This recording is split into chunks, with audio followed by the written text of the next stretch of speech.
And the traumas, what I call it, for me, I call it, was not able to take care of myself. See your own, yeah. Yeah, Yes. exactly. I was about to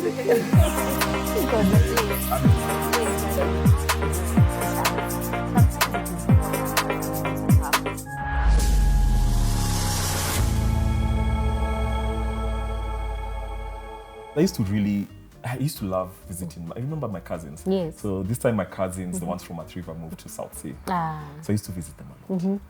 Then one day we were with some neighbors. Yeah. And then one was like, Greg, wait a minute.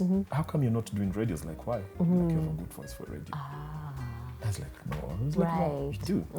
And he's like, okay, I never knew. But anyway. Then, but for the time being, they also told me that the auntie was Regina Ray. Oh.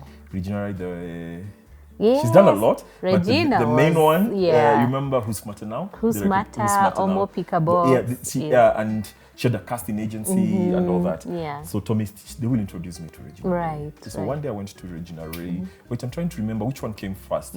No, before going to Regina Ray to meet Regina Ray, this was like, Greg, guess what? Capital FM, they have auditions for news or radio presenters or something. It's like, and then Capital FM then was the station. The E station Yeah. one. Remember there were the ones where we were playing rock. Exactly. You know, it had its own class. Yeah. And the guy's like, okay, fine, I'll go. And I went. Oh, I never knew that people wanted to be. There was a long queue. Yeah. People you were not the only one. I was there. not the only one. Then I was patient, and I think just before there were 4 people ahead of you, yeah. And I asked myself a question when I was there. I asked myself, what makes a good radio presenter? Okay, fine, they say a good voice. Okay, I'm being told I have one. Yes. What else? A good storyteller. Then I asked myself, are you a good storyteller, Greg? Yeah. And it's like, you're not. And I walked out. Oh, okay. I never did the audition. Walked out. Yeah. Went. Then the other thing, of course, I met Regina Ray, and I remember the first radio was like, guess what? Tomorrow there's an audition for a beer product. Go to Sight and Sound. There was someone State House Road. Yes. So I went there, walked in. Guess what? They gave me a small role. They call them, what do they call? Not the main character. Yes. The other, the supporting act. Yeah. And I walked in. The guy looks at me. He's like, the day of the shoot is the day after tomorrow. Come just dress the same way. Oh, that was it. Your good looks. That was it. And I got my first gig in I can call it modeling. Yeah. Yeah. And then after that, I was introduced to catwalks. So I did a bit of runway catwalks. Oh, wow. For fashion show. I've done that. Okay. I did them first, Mr. and Miss Kenya. Oh, nice. Not the bodybuilding one. Yes. The beauty pageant. So the one that was being run by Dr. Nyamu. Yes. So they first started with Miss Kenya only. Yes. Then I think after a year or so, they introduced inclusivity. They had Mr. and I was in one of it. Right. And of course went for the audition, passed. Then we did the hits in Nairobi. But at some point when they were doing hits across the country, they're not getting, especially men. So they came and approached us. They're like, you know what, we have to divide Nairobi, guys from Nairobi. Yeah. So I was thrown to Eastern. Again, Eastern is my home, but I was but the main events were happening in Meru. Yeah. I remember going to Meru. Actually, what I remember, Meru, very funny. And I don't know whether Red Sun can remember this. Right. So, and those days it's when Red Sun, Chameleon, and Baby Cool were hit, and they used to be, the 3 of them used very to do good music. Oh, very good music. Yeah. And they were performing during most of the events. Yeah. And I remember when it came to African attire. So when I got to Meru, I carried everything, but I forgot to carry my African attire. Oh. Yeah. Okay. Then I was like, what do I do? Then I remembered in the room where we were staying. We used to stay in the best hotels. Yeah. So as you have, what was it then? I've forgotten the name of the hotel. But guess what? I remembered my room. I saw there was a blue sheet, and then on the side there was something that looked Masaiish. And I decided I'm going to. You improvised. I improvised. Yeah. And I remember just before I went to stage at the backstage. Red Sun asked me, what attire is this? What is this? It's like Masai. It's like, looks familiar. It's like, yeah, from the room. He laughed. You picked from the room. I picked from the room, took my bedsheet, took the Masai. And I did my African Yes, you were not attire. gonna miss And it. I was not going to miss Yes, it. yes. And I just remember that it was a bit funny. And then so we qualified. We came to the last to the finals at Carnival. I didn't do well. I can't remember what number it was, but I remember but I kind of knew. Even me as a man, I looked at him as like, "There's no unbeaten in all this, man." No. First, Right. I think even he was already gymming, Yeah. good looking. The E man, and it's true. What was his name? I've forgotten his name. Yeah, and then when one day Regina Ray asked me, "Greg, what are you doing this Sunday?" I was like, "What else will I be doing? Nothing." Yeah. And he's like, "Okay, we are shooting Who's Smarter Now at Right. Hilton." I'm like, "Do you want to come?" He's like, "Of course, yeah." Then I went. I was a bit late, and they had already started shooting. I remember during the breaks is when I walked in. Yeah. I remember watching the stage, and then there was these two lights that were running. Right. According to me, they were running from here all the way to the. And I was, Fascinating, yeah. fascinating. I was like, Yeah. okay, how does this happen? And guess what? I stayed till the shoot was done, sat there. Then guess I see two guys, one tall guy, another short guy.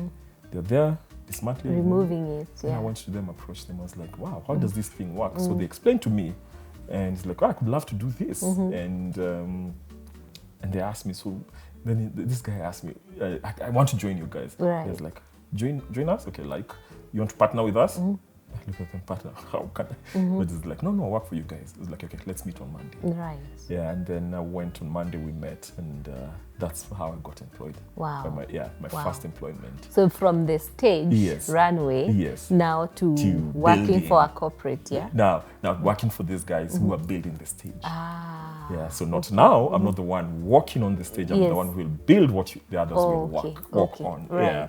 And we started, they also were starting. Now I understand. Before I never used to understand. Yeah. Never been paid on time, sometimes never been paid. But for me to work was learning. And at that time I'd already moved from my uncle's place Right. to my own small bed sitter in Gara, in those old railways houses. Right. Very small, just a mattress, and then somewhere I can keep my stuff and do it. Time for cooking. Yeah. There's no I was going to cook inside. I'll have to remove the stuff outside, cook, and then now. then extinguish it, wait for it first to. You remember there was those fumes, Yes, yeah? yes. And then bring it back. When I leave it, Wow. when I bring it. When I'm leaving, bring it back, because if you leave it again, and then you'll not Yeah. find that stuff, you'll not have a stuff, you have to start buying another one. Right. And so I never used to be paid by them. And but I stuck. I even remember one day, one of my bosses did that. He's like, "Greg, you're different from everyone." It's like, you're not the first young man who's come to join us. Yeah. Everyone, they come, they go, they come, they go. You just been stuck with us. Why? I was like, I don't know, I'm just enjoying what I'm doing. Yeah. And Do you think the age was a factor right there? So, and even the guys who came, actually the boy who was there before me was slightly younger than me. Right. Yeah. Right. And so for me the factor, look, thinking about it actually, one, I had nothing else to do. I had no other option. Right. So guess what? You gave it your best. Yeah. Go where? Do what? Stay at home? No. So I kept on Right. coming back and coming back without knowing that I'm learning the business, I'm learning the art, Yeah. I'm learning everything. Right. And at some point we agreed, then we agreed on a salary, because they used to pay me per project. Then we agreed on a salary. Guess what? So that I was not being paid, I think I was paying 500 shillings for my room, my house, Yeah. where I was staying. That was still a lot of money then. Yeah. Yeah. Do you know I was evicted because of not paying? Yeah, at some point I was evicted. And that time, where did I go? And this Victor doesn't know, my friend, the one from Kimathi doesn't know this. There's a time I stayed at their home for some time. It looked like I was just visiting, but I was buying time. You made eviction look cool. Yeah. And then after that, I think I went back to my uncle's. It was what do you call it?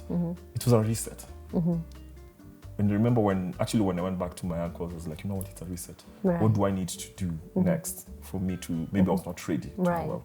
And I remember then I stayed there until when I was ready. There's a time, then I started buying my own things while I was there. Bought my mattress. So you started all over again. Yeah, because when I was evicted, of course, they had to stay. They kept the mattress. I They don't know why they kept auctioned your things. But the mattress, and it was this small, and the stove. Yeah. Right. Maybe it had 10 shillings worth of kerosene in there. Yeah. So I had to restart life again. Then I started buying stuff and all that, and then I started making my own money. Right.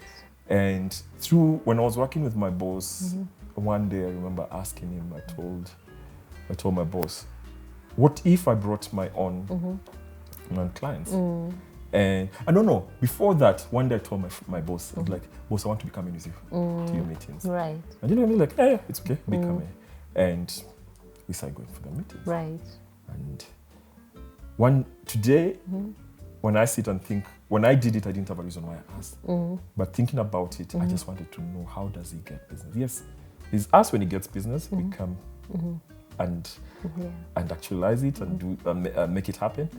But how does he get it? So that's why I wanted to learn. Wow. So I went for him for a few meetings, and then there's a time I told my boss, "What if I brought my own business?"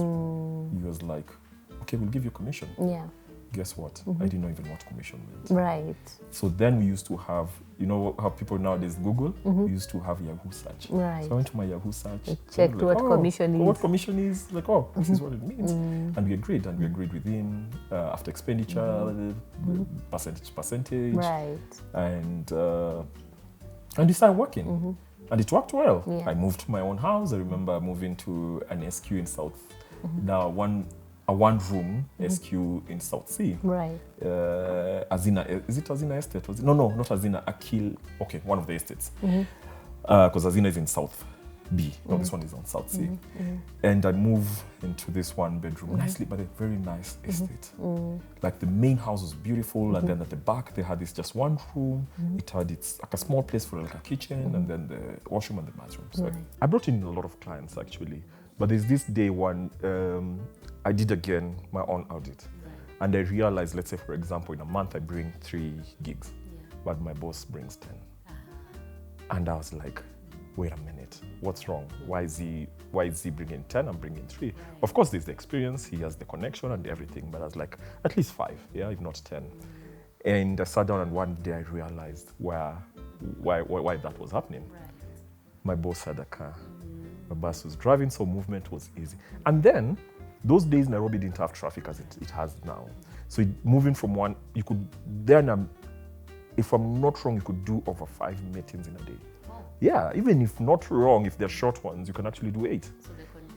So the convenience. So that means if he's looking for a business, maybe in a day is visited 10 clients, possibilities to get, he can get 2 out of the 10. Right. But for me in a day, I can only do 2. Because I used to commit, I used to walk. I'll give you an example. There's a time I had a client who was at State House Road. And there's no matatu that gets into State House Road. Even till today, I don't think there's any. So does it make sense for me to get to a matatu to Hurlingham and then walk, or walk from town, same distance? So I walk from town to State House, and it's the interior.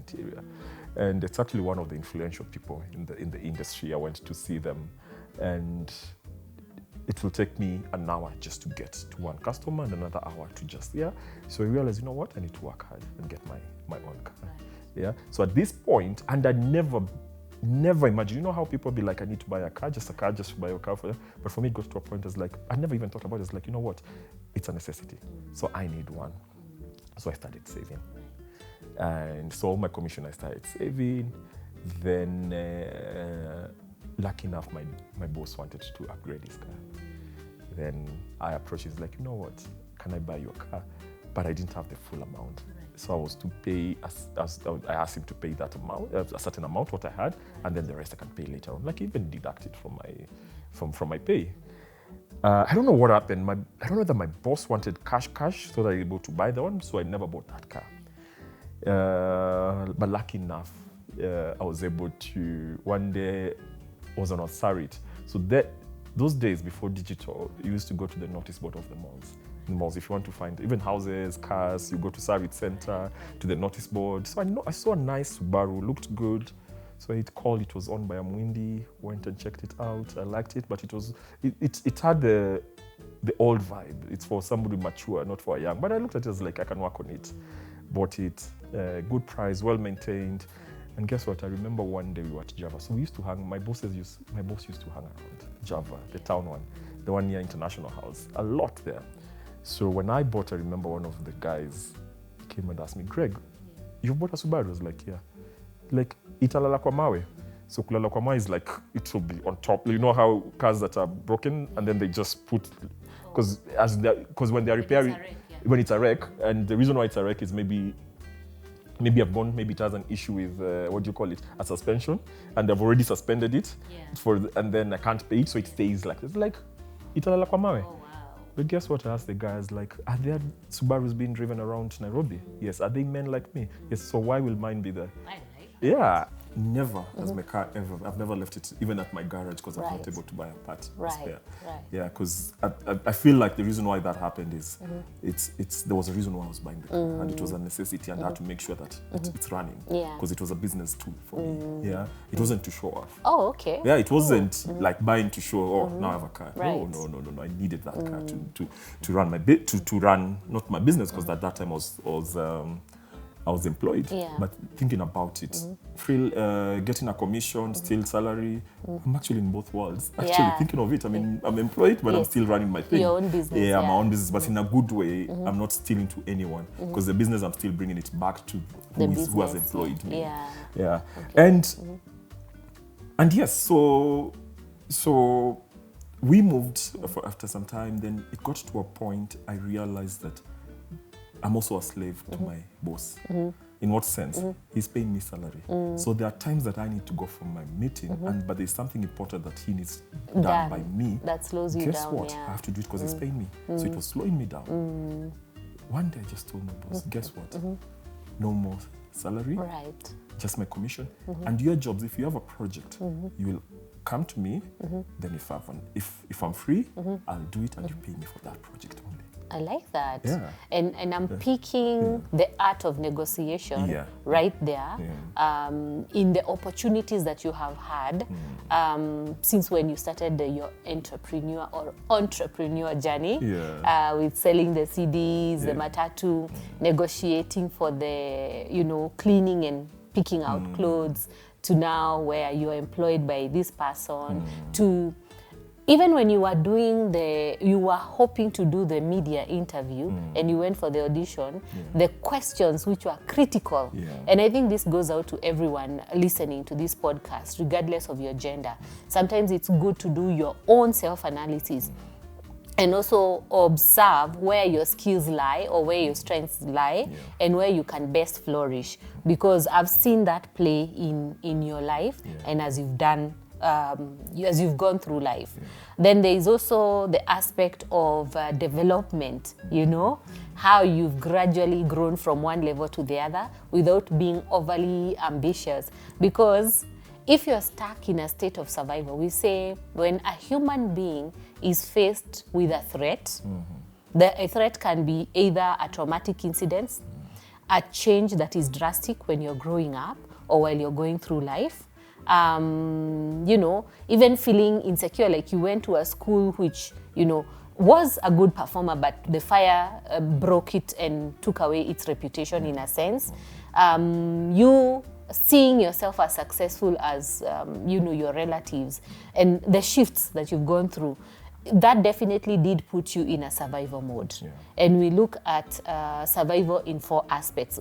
And a lot of people like to judge it. So we see people who freeze when they are faced by a threat. There are those who fight when they are faced by a threat. Then there are those who flee, run away from the threat. And then there are those who fawn. Now, fawning is sitting and renegotiating and negotiating and renegotiating, but you don't move past that, right? So from those 4 survival mechanisms, I can see you being a fighter with a positive outcome. right? Yeah. There are instances you mentioned growing up when you were a teenager and you used to take a shilling or two from here and there for survival, and the societal stigma also plays. You did not settle for the label that was given to you, you will be a thug. You knew you were better. And you know, even if you couldn't name where you were headed, you were convicted that the end result will be much better than where you currently are. And ideally, that's the aspect of looking at your options and choosing for them to serve you, right? Another interesting aspect I see here is that you did have guardians. You did have relatives who were willing to pay when they could pay, when they could pay your school fees. True. Your grandparents who were willing to nurture you when they could nurture you. Your mom and new dad, you're one of the luckiest people who can embrace fatherhood. Yeah. And maybe that goes to your open mindset in how you view life.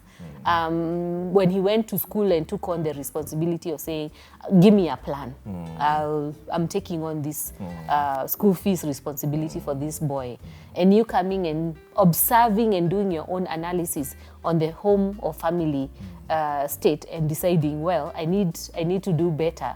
And I'm going to differentiate myself from this whole entire thing. But you decided to differentiate yourself. And that has gone on to you having the open mindset when you are doing the Mr. competition things. You know, we look at models and we're like, oh my, what do they eat? You know, what are they fed on? Air or meat? Who knows? Well, to you having that self-belief in a world that you were not previously exposed to, okay? But I'll say during the formative years, when you were, you know, becoming industrious, the exposure you had, you knew that was the base. In your mind, you made a mental decision that this is going to be my base. It's not going to be anything less than that. So anytime you felt that you were not in that standard, you did fight.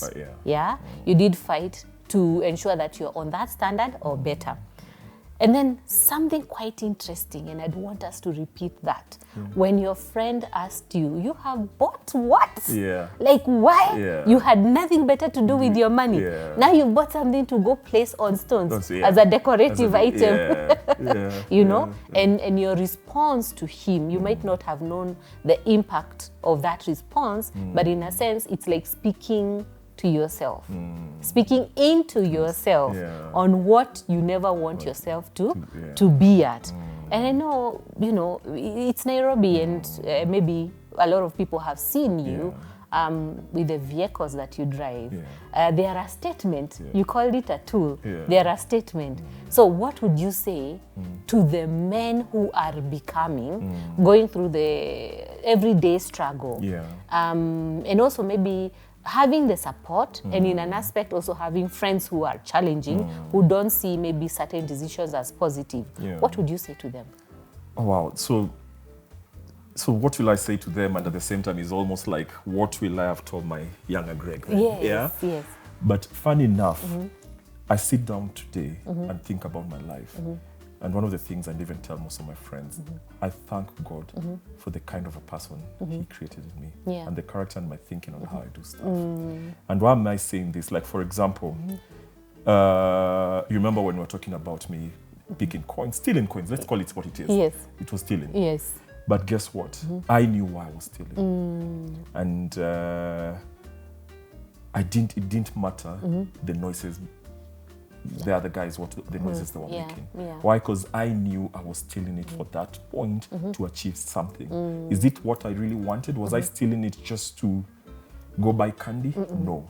Or substances. Or substances, exactly. And I actually later on in life, now where I grew, it became, I mean, a ghetto, but not really ghetto, like the proper ghettos, but all types of manners of characters came from now our estate. Actually, there's a time I bumped into a friend of mine who was the brilliant boy in our school then, in primary school. We met at one of the high-end clubs, restaurants. And when he saw me, he was happy and he looked at me and asked me, Greg, how did you end up who you are now? And I was like, what do you mean? He's like, yeah. And because he's asking me, and I've been seeing him, because even him is big in one of the corporate financial institutes, and I was like, why are you asking this? And he told me, do you know that later on our community became a ghetto, and even people, and even counted, is like, Nani became a prostitute. Actually, she died of HIV. Nani and Nani were killed. Some were killed by cops. Others was mob justice. I was like, wow, I didn't know that. Okay, so it needs a lot in terms of for you to be able to come, and especially if you're coming from very hard places. I think what I had was clarity of what I wanted. Do you remember when I used to tell you I never used to know who I will be, when you have been asked, who do you want to be? Yes. Guess what, later on, and I remember one day later on, I answered, and that teacher looked at me and was like, wow. Guess what, I was done of dubbing, speaking of what somebody else. Yes. I just told him, I just want to be successful in life. Ah, wow. So what was clear with me, I wanted to be successful. Right. In what case, wherever manner I was. And one of the things, and I still tell my anyone around me, even my own nephews, nieces, I tell them, you can make it in any way. Even that person who is a cleaner. So long as you are clear on what you want, you have ambition, and you want to work towards it, you can start by cleaning the floor of someone's office. But at the end of the day, you might end up owning a company that does cleaning. Yeah. And things that have helped me in life is I'm good at putting blinders and putting plugs in my ears for unnecessary noise. Yeah, that helps me. It doesn't, as long as I know what I'm doing is right for me, I'll not listen to what other people are doing. And then the other thing is tradition. It's not like for the car. These guys were expecting me to buy an old Toyota because that's what they are used to people doing. But why? I've seen a car I love. It's a type. And guess what? I've not even thought about Subarus are expensive to maintain, but all that. I learned it the hard way though, later on. I remember when I bought my rims, my first rims. I saw first rims, I saw the good rims, BBS rims. Anyone who knows BBS, the sports version. Then there were the proper rims for sports cars. And when I bought first, I bought them, put them in the store. Then I went out, I started shopping for tires. And I went, oh my God, I didn't know tires were expensive. So I went on given out, I was like, oh shoot, I was like, why did I buy the rims before thinking about the tires? But guess what? Again, I said, okay, give me another month or so. Actually, a month wasn't over. I was able to save, bought the tires and all that. So another thing is also making that step. I think sometimes fear, and actually even the other day, I was thinking about where I am today. There's a lot we'll talk about this later on some of the things I'm going through. And I wondered and asked myself, how come I feel it a bit harder now to deal with these issues than it was before? And I came up with an answer. It's fear. It's worry. It's not being positive. And I realize I need to change that. Now I need to be more positive than fearing the situation I am. And that's the difference between Greg, who I am, and then. But again, remember now, I'm a totally different person with a lot of responsibility. Of course, fears have to be there. You know, before I didn't... It was just you. It was just me. Now, the school fees, there's a lot of things. So of course, that fear will come. But I need to overcome that with positivity and all that. So to the younger people, everything is very possible in this world. And especially now, our days... opportunities were not there. Information was not out there. Today, our information are just on our fingertips. And with the new world, AI, with the even as you remember Yahoo. My Yahoo was my AI. And whoever embraced it, I embraced search those days. And I did my search in terms of how to do an event and everything. And that's why I always won and got gigs. And I'll be and how to do it and see what are they doing out there that I can do it here. So one is there's something else that I don't think, if I was to be asked, I'll be. So I'd mentioned luck. And then luck works for you if you are ready. And then one of the biggest things people have never known is you just need that one person one day who believes in you and gives you that one opportunity. And that will open doors without knowing. Until now, I do have 2 or 3 women I know, one day they start and they're like, you know what, let's give this Guy boy a chance. and then guess what, that was it. Amazing. Yeah. So to our listeners out there, be attentive to the opportunities that come your way. Block your ears from the external noises that could reduce your opportunity to take advantage of what is at hand. And at the same time, have self-belief and a resolve that what you desire is possible to get there. So from us, from Being Real Conversation, we wish you the very best and join us on the next episode.